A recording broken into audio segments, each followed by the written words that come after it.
സ്നേഹമുള്ളവരെ, പുതിയൊരു വീഡിയോയുമായിട്ട് ഇതാ വീണ്ടും നിങ്ങളുടെ മുമ്പിലേക്ക് എത്തുകയാണ്. ഇന്നും ഒരു വ്യക്തിയെ നിങ്ങളെ പരിചയപ്പെടുത്തുവാൻ തന്നെയാണ് ഞാൻ വരുന്നത്. പക്ഷേ ഇത് ഞാനായിരിക്കുന്ന സ്ഥലത്ത് നിന്ന് വളരെ അടുത്ത പ്രദേശത്തുള്ള ഒരു വ്യക്തിയാണ്. മാത്രമല്ല, ഈ ഒരു വീഡിയോ എനിക്ക് അയച്ചു തന്നത് വിദേശത്തിരിക്കുന്ന ഒരു വ്യക്തിയാണ്. എൻ്റെ വീഡിയോസ് സ്ഥിരമായി കാണാറുള്ള ഒരു വ്യക്തി. കാരണം വെള്ളിയാഴ്ച ദിവസങ്ങളിൽ എൻ്റെ വീഡിയോ വന്നില്ലെങ്കിൽ എന്ത് പറ്റിയെന്ന് വിളിച്ചന്വേഷിക്കുന്ന ഒരു വ്യക്തി. പക്ഷേ ഈ ഇടയ്ക്കൊക്കെ തിരക്കുകൾ കാരണം പലപ്പോഴും എനിക്ക് ആ വ്യക്തിയുടെ മെസ്സേജുകൾ കാണുവാനോ അതിന് റിപ്ലൈ കൊടുക്കുവാനോ സാധിച്ചിട്ടില്ല. പക്ഷേ കഴിഞ്ഞ പ്രാവശ്യം അദ്ദേഹം എനിക്കൊരു വീഡിയോ അയച്ചു തന്നു. അച്ഛാ, പറ്റുവാണെങ്കിൽ ഈ ഒരു വ്യക്തിയെക്കുറിച്ചൊന്ന് സംസാരിക്കുന്നത് നല്ലതാണ്, മറ്റുള്ളവർക്ക് വളരെ പ്രചോദനം നൽകുന്ന ഒന്നാണ് എന്ന് പറഞ്ഞുകൊണ്ട് ഒരു ജോഡ് എന്ന് പറയുന്ന ഒരു സഹോദരൻ എനിക്കൊരു വീഡിയോ അയച്ചു തന്നു. അപ്പോൾ ആ വീഡിയോ ഞാൻ കണ്ടപ്പോൾ എനിക്ക് തോന്നിയ ചില കാര്യങ്ങളാണ് നിങ്ങളുമായിട്ട് പങ്കുവയ്ക്കുവാൻ ഞാൻ ആഗ്രഹിക്കുക. വളരെ അടുത്തുള്ള ഒരു വ്യക്തി എന്ന് ഞാൻ പറഞ്ഞത് മറ്റൊന്നും കൊണ്ടല്ല, തെള്ളകത്ത് അമ്മ വീട്ടിൽ താമസിക്കുന്ന ഷോൺ അഭിഷേക് എന്ന് പറയുന്ന ഒരു വ്യക്തിയാണ് നിങ്ങളെ പരിചയപ്പെടുത്തുവാൻ ഞാൻ ആഗ്രഹിക്കുക. ആ വ്യക്തിയെ സംബന്ധിച്ച് പറയാൻ ഒത്തിരിയേറെ കാര്യങ്ങളുണ്ട്. കാരണം 2 കൈകളില്ല, കാലും ഒട്ടും വളർച്ച ഇരുത്താത്ത ഒന്നാണ്. അപ്പോൾ തൻ്റെ പരിമിതികളിൽ നിന്നുകൊണ്ട് പോലും വളരെ മനോഹരമായി തൻ്റെ മുമ്പിലിരിക്കുന്ന സദസ്സിനെ നോക്കി ആ വ്യക്തി പറഞ്ഞു കൊടുക്കുന്ന ചില കാര്യങ്ങൾ. എൻ്റെ പേര് ഷോൺ അഭിഷേക്. ഞാൻ മാന്നാനം കെ കോളേജിൽ BA English literature first year വിദ്യാർത്ഥിയാണ്.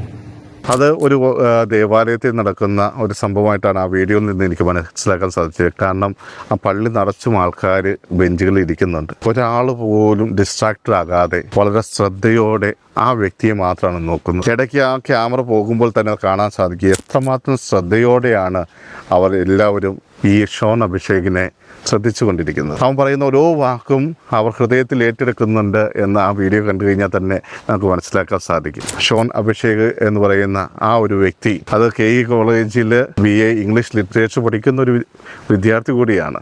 അത് ഓർക്കുമ്പോഴാണ് ഈ പരിമിതമായ അവസ്ഥയിലും എങ്ങനെ ഈ വ്യക്തിക്ക് ഇവിടം വരെ എത്തിച്ചേരുവാൻ സാധിച്ചത്. അദ്ദേഹം മറ്റുള്ളവരോട് സംസാരിക്കുന്നതിൻ്റെ ഇടയിൽ പറയുന്ന ഒരു കാര്യമുണ്ട്.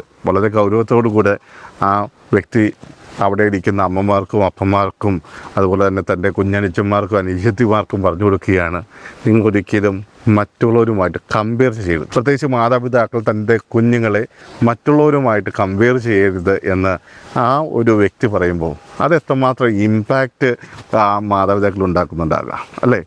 ഈ മാതാപിതാക്കളെ, നിങ്ങളോട് എനിക്ക് പറയുവാനുള്ളത്, നിങ്ങളുടെ കുട്ടികളെ നിങ്ങൾ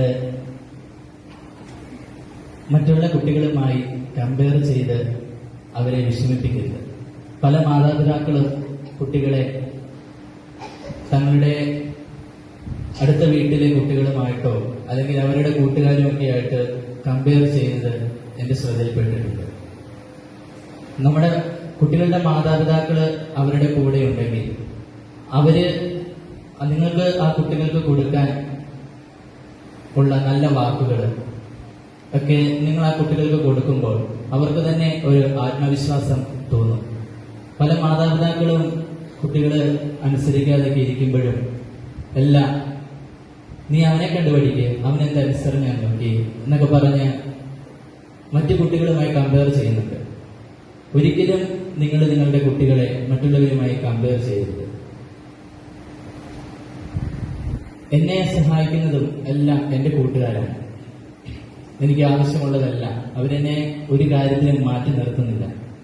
ഒന്ന് ആലോചിച്ച് നോക്കൂ, ഒരു സ്വാധീനവും ഇല്ലാത്തൊരു വ്യക്തി, 2 കൈകളില്ല, കാലുകൾക്ക് പൂർണ്ണമായ വളർച്ചയില്ല, വളരെ ചെറിയ കാലുകളാണ്. പക്ഷേ ആ മൈക്കിൻ്റെ മുമ്പിൽ വളരെ കോൺഫിഡൻസോട് കൂടി നിന്ന് തൻ്റെ മുമ്പിലിരിക്കുന്ന മാതാപിതാക്കളോട് പറയുകയാണ്, നിങ്ങളൊരിക്കലും മറ്റുള്ളവരുടെ കുഞ്ഞുങ്ങളെ നിങ്ങളുടെ കുഞ്ഞുങ്ങളുമായി കമ്പയർ ചെയ്യരുത്. ഒന്നുമില്ലായ്മയിൽ നിന്ന് ഒരു വ്യക്തി ഇതുപോലെ പറയുമ്പോൾ തീർച്ചയായും എത്ര മനോഹരമായ ഒരു സന്ദേശമാണ് ആ ഇരിക്കുന്ന ജനങ്ങളിലേക്ക് എത്തിച്ചേരുക. അത് കഴിഞ്ഞ് ആ വ്യക്തി പറയുന്ന ഒരു അനുഭവം, അതേ 7 വർഷമായി ഈ അമ്മ വീട് എന്ന് പറയുന്ന സ്ഥാപനത്തിലുണ്ട്. അവിടെ പലപ്പോഴും അവരെ സഹായിച്ചുകൊണ്ടിരുന്ന പല ആളുകളുണ്ട്. അങ്ങനെ ഇരിക്കുമ്പോൾ 3 അമ്മമാരെ കാണാൻ വന്നു. ആ അമ്മമാരെ നോക്കുമ്പോൾ 2 പേര് തൻ്റെ മക്കൾക്ക് ഇതുപോലെ ഒരു അവസ്ഥ വന്നില്ലല്ലോ എന്ന് ഉള്ളിൽ ആശ്വസിക്കുന്നത് കണ്ടു എന്നാണ് ആ മകൻ പറയുന്നത്. അതോടൊപ്പം തന്നെ 3ാമതൊരു അമ്മയെക്കുറിച്ചും പറയുന്നുണ്ട്.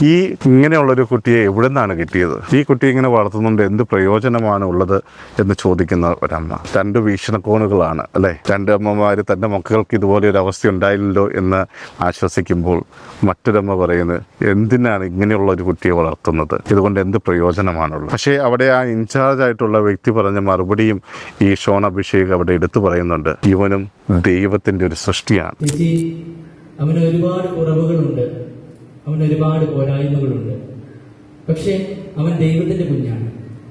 ദൈവമാണ് അവനെ സൃഷ്ടിച്ചത്. അവന് മാത്രമല്ല, ഇവിടെയുള്ള പല കുഞ്ഞുങ്ങൾക്കും കുറവുകൾ ഒത്തിരിയുണ്ട്. മാതാപിതാക്കൾ കൂടെയില്ലാത്തതിന്റെ നികത്താനാവാത്ത നഷ്ടം അനുഭവിക്കുന്നതാണ് പല കുഞ്ഞുങ്ങളും. അവർക്ക് തന്നെയും സമൂഹത്തിന് വേണ്ടി ഒരു നല്ലൊരു വ്യക്തിയാക്കി മാറ്റുവാൻ ദൈവം എന്നെ ഏൽപ്പിച്ചിരിക്കുകയാണെന്ന് അച്ഛൻ ആ ചേച്ചിയോട് പറയുന്നത് ഞാൻ കേട്ടു. ഇത് തന്നെയാണ് യഥാർത്ഥത്തിൽ അച്ഛൻ അവിടെയും ചെയ്യുന്നത്.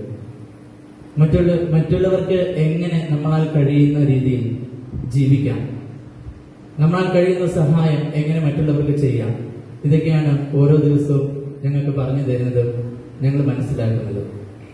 പ്രിയമുള്ളവരെ, ഇതെല്ലാം കാണുമ്പോൾ നമ്മളൊന്ന് ചിന്തിക്കേണ്ട ഒന്നുണ്ട്. എത്ര മനോഹരമായൊരു സന്ദേശമാണ് തൻ്റെ പരിമിതികൾക്കുള്ളിൽ നിന്നുകൊണ്ട് പറയുന്നത്. അങ്ങനെ വെച്ച് നോക്കുമ്പോൾ നമ്മളൊക്കെ എത്രമാത്രം കൂടുതലായി മറ്റുള്ളവരുടെ മുമ്പിലേക്ക് ഇറങ്ങി ചെല്ലേണ്ടവരാണ്, അല്ലേ?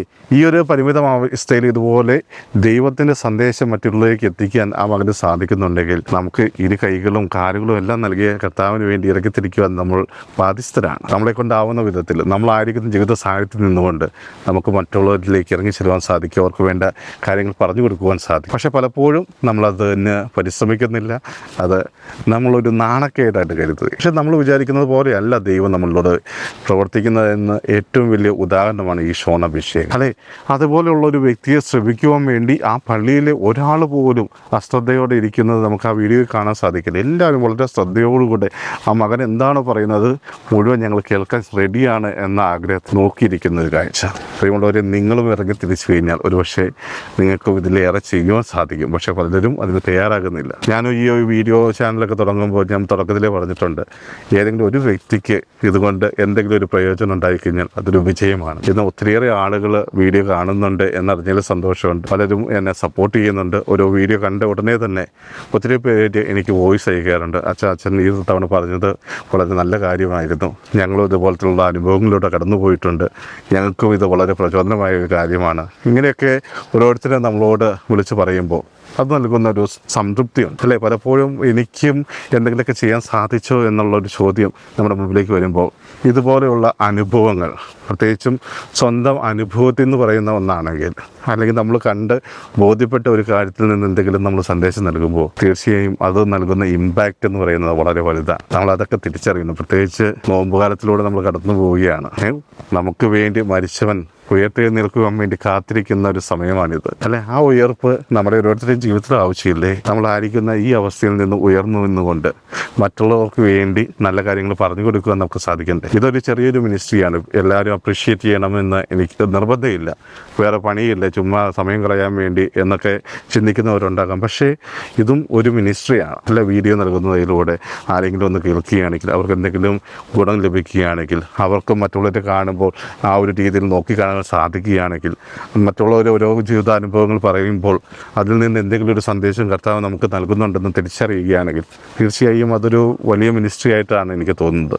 പ്രത്യേകിച്ചത് ഇന്നത്തെ തലമുറയിലേക്ക് കൂടുതലായിട്ട് ഇറങ്ങി ചെല്ലുവാൻ പറ്റുന്നതും ഇതുപോലെയുള്ള മാധ്യമങ്ങളിലൂടെയാണ്. അതുകൊണ്ട് ഈ ഒരു മിനിസ്ട്രി എനിക്ക് ഒത്തിരിയേറെ ആനന്ദം നൽകുന്ന ഒന്നാണ്. അതോടൊപ്പം തന്നെ വളരെ ഉത്തരവാദിത്വം നിറഞ്ഞതാണെന്ന് ഞാൻ തിരിച്ചറിയുന്നു. പലരും വിമർശനങ്ങൾക്ക് മാത്രം കൈയടിക്കുമ്പോൾ അതല്ല, അതിനേക്കാൾ ഉപരി മറ്റു കാര്യങ്ങളും നമ്മൾ ഏറ്റെടുക്കാൻ തയ്യാറാകണം. അതുകൊണ്ട് വരുന്ന വീഡിയോസിൻ്റെ ഹെഡിങ് മാത്രം നോക്കാതെ അതിൻ്റെ ഉള്ളിൽ എന്താണ് പറഞ്ഞിരിക്കുന്നത് എന്നുകൂടി ശ്രദ്ധിക്കുക. നിങ്ങൾ പരിശ്രമിക്കുക.